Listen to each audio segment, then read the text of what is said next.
Silakan duduk Bu, Bapak. Baik Bu, dengan Ibu siapa? Ibu Ira, Bu. Oh, Ibu Ira. Ibu Ira, perkenalkan nama saya Bidan Rusmiati. Saya bisa bantu Bu. Ada Ibu, saya mau konsul mengenai KB. Sebelumnya Ibu pernah memakai KB apa? Sebelumnya saya pakai KB senggama terputus Ibu sama KB kalender.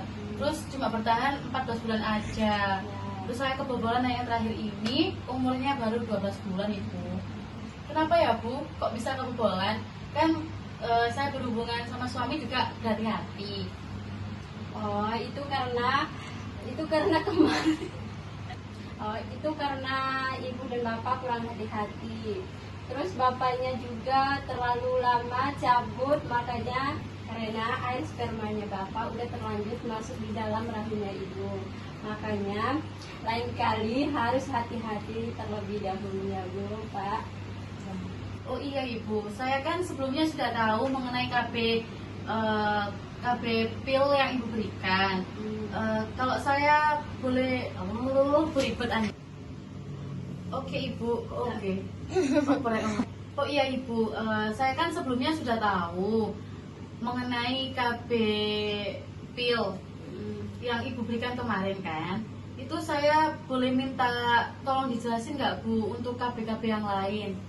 Baik, di sini saya menjelaskan tentang KB ya Bu. Di sini ada beberapa KB, yaitu yang pertama KB hormonal, yaitu ada pil, suntik, implan.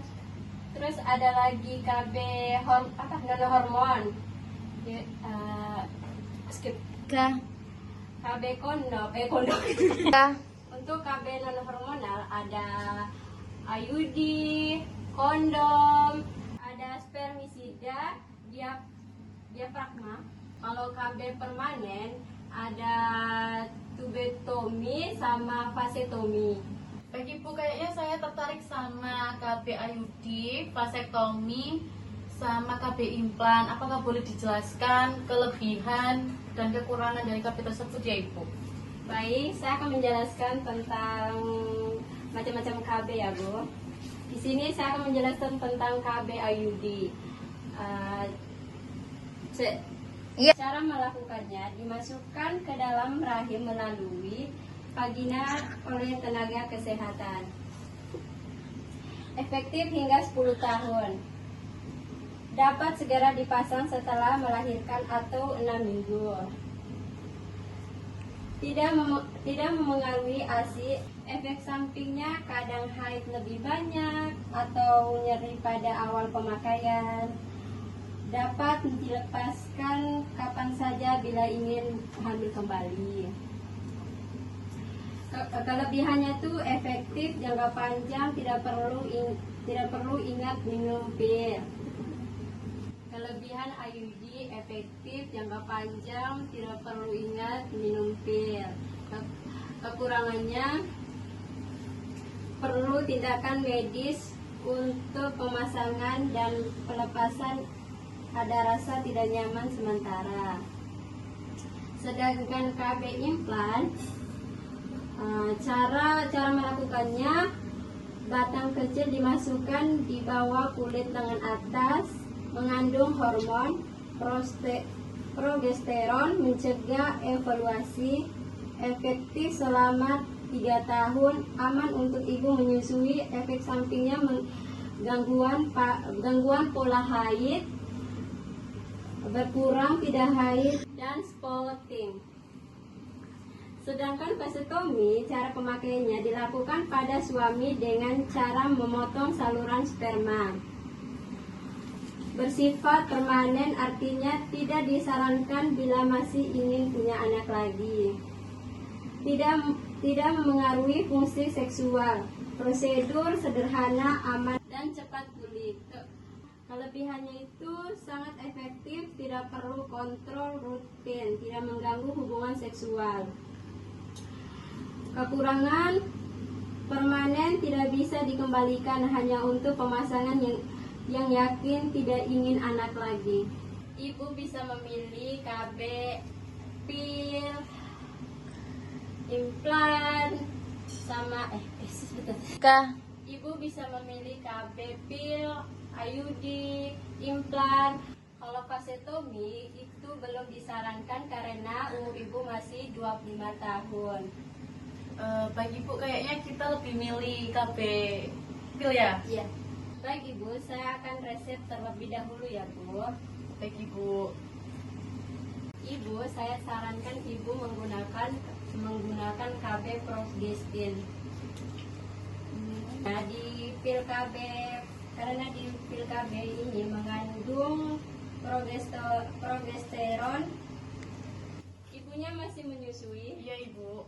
Nah, kandungan progesteron ini tidak mempengaruhi produksi ASI ibu. Di sini saya akan menjelaskan tentang cara minum obat pil ini ya Bu. Misalnya ibu minum pil ini dari jam 7 pagi, besoknya juga harus minum jam 7 pagi ya Bu. Jangan sampai lupa.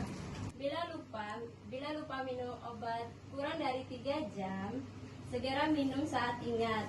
Bila lupa lebih dari 3 jam, segera minum pil terakhir. Tambah menggunakan kondom 2 hari berikutnya. Bila muntah dari 2 jam setelah minum pil pengganti ya Bu.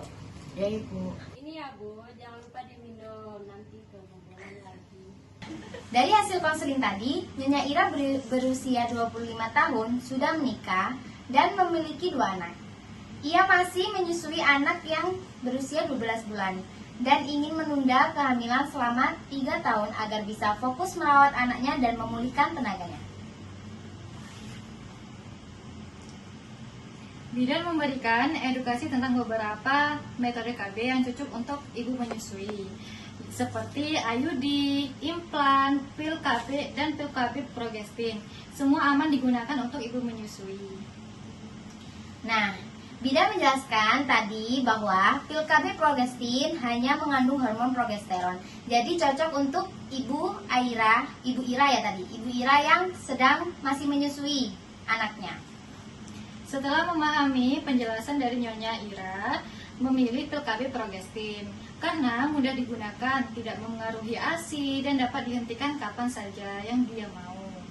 Nah, tadi Bidan mengingatkan untuk minum pil KB secara teratur setiap hari tanpa jeda, serta menggunakan kondom bila lupa minum lebih dari 3 jam. Jadi contohnya tadi kan Bidan menjelaskan cara minumnya itu contohnya jam 7 pagi. Jadi besoknya itu harus dikonsumsi jam 7 pagi begitu.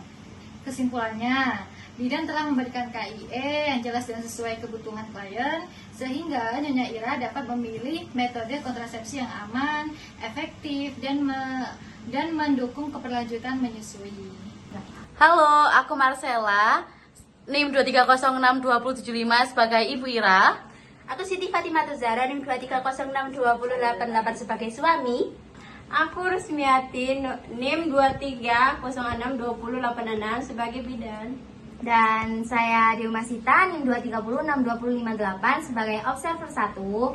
Dan saya Rizka Windy Octavia, NIM 2306208 sebagai observer 2. Baik, sekian dari video kami. Apabila ada kurang lebihnya, mohon maaf. Terima kasih. Makasih. End of flashback.